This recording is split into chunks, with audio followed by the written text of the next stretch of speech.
Welcome back into Hittin' Hard with Jon Chuckery here on Locked On Sports Atlanta. We ask you to head over to our YouTube page, youtube.com, put in Locked On Sports Atlanta into your browser, find the page, very easy to find.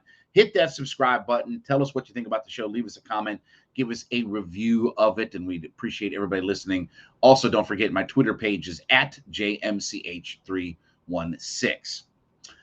Falcons drafted Arnold Ebiketie in the second round of the NFL draft. They actually were at pick 43, and they traded up. They gave up their fourth-round selection to move up 5 spots to draft him. Now, Ebiketie is a guy who is an interesting project. Couple of years at Penn State. He played at Temple and transferred over to Penn State, and he did make the most of it. His final year in college, 9.5 sacks. He definitely was an impact player. Spent a lot of time in the backfield, blowing up plays and things like that. He comes into a team right now where you could make a case that he's your best pure pass rusher. I know they got Lorenzo Carter, but he's, he had 4 sacks in like his last 5 games.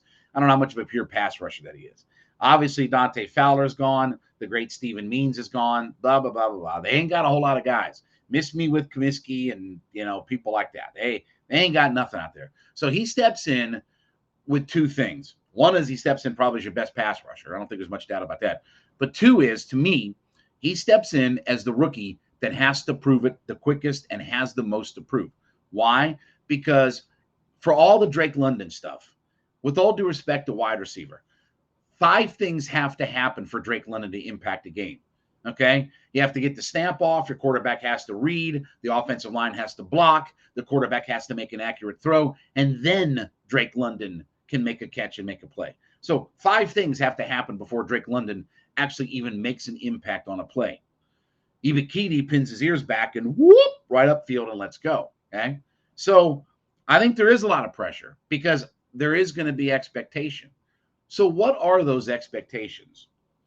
Do any of y'all know what the rookie sack record is for the Atlanta Falcons? Who has the most sacks as a rookie in franchise history?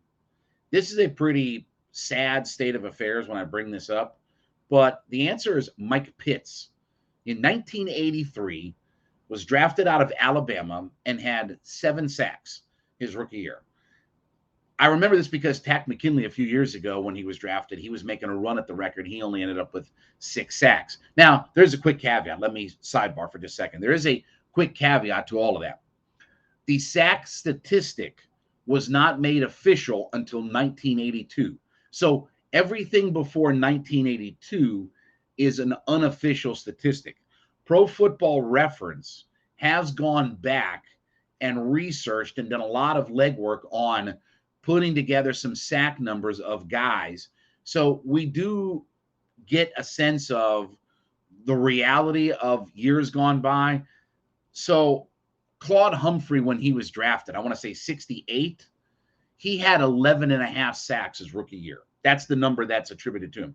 So if you go to like Pro Football Reference, they certainly list Humphrey as the all-time sack leader for the Falcons, but they may also list him as the rookie. I don't know, but I'm just giving you the straight skinny.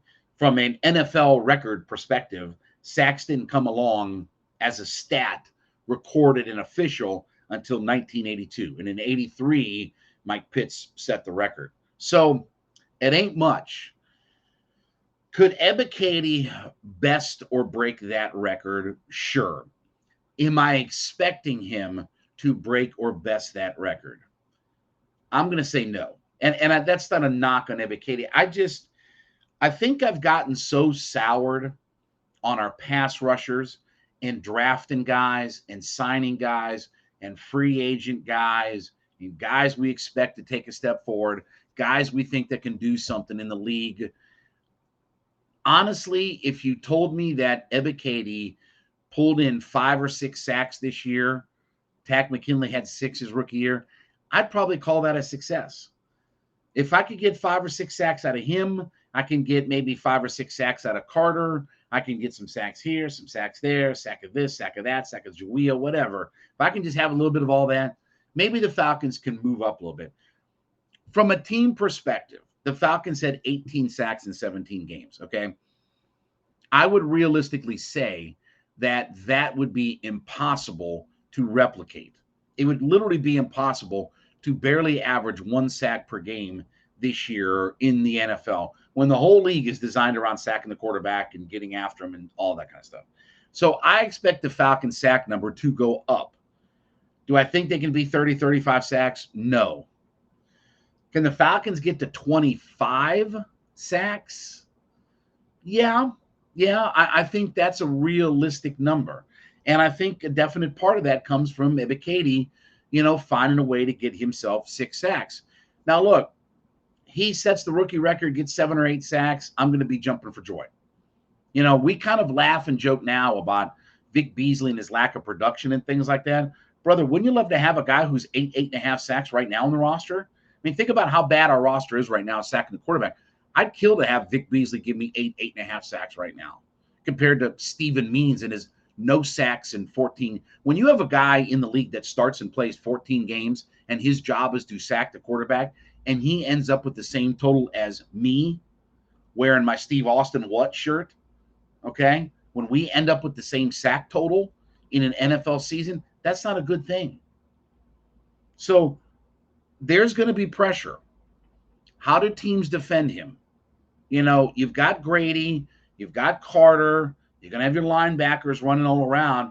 I think it's going to be interesting to see how teams attack Ebiketie because he is going to be looked at probably as their best pass rusher. And I'm hoping that's how Dean Pease uses him. I don't want to see him drop back into coverage or do any sort of crazy thing like that. He is looked at as a stand-up 3-4 outside linebacker, defensive end type of player in that system. That's where everybody projects that he can thrive and do well in. So I'm not trying to knock what his production can be, but honestly, if I have a guy come in as a rookie and pick me up 5 or 6 sacks, I'll feel like that's a good jumping on point for a team that has been so bad and so deficient at it, for a team that has been miserable at sacking the quarterback. And that is their number. I don't care about what you think about wide receiver, this and that. Their number one bugaboo as to why they don't win in the NFL is they have no line of scrimmage play. They can't disrupt anything on their defensive line of scrimmage. It's why you see the video clip of Grady Jarrett being triple teamed in the Detroit Lions game. Go watch the video clip, listen to his commentary where he talks about they had 3 guys that were on Grady Jarrett. 3 guys for 1 guy. What does that tell you about what the rest of the roster is? Because that should never happen in the NFL. No player should ever be, even Aaron Donald won't get triple teamed because they know that you've got too many guys. I mean, over the years, you've had Quinn or this guy or that guy, that Fowler or whatever. You've had too many guys that could still be disruptive. Even they don't triple team Aaron Donald, but Grady's been triple teamed. So I'm hoping for, let's say 6 sacks out of Ebiketie. I think teams are going to try to take him away because he is a legitimate pass rusher. I'm hoping he breaks the rookie sack record. I'd love it. That would be a stat that I would love to see. That would be my favorite stat of the year that would be broken, would be Ebiketie comes in and sets the rookie sack record and has that mark, and we can move forward, and maybe he becomes a double-digit sack guy in his next year. All right. When we come back on Hittin' Hard with Jon Chuckery, thoughts about Marcell Ozuna. Give me some numbers about what he's done since he signed that contract coming off the amazing pandemic, season. And is there any reason to be concerned about him? It's all next on Hittin' Hard with Jon Chuckery on Locked On Sports Atlanta.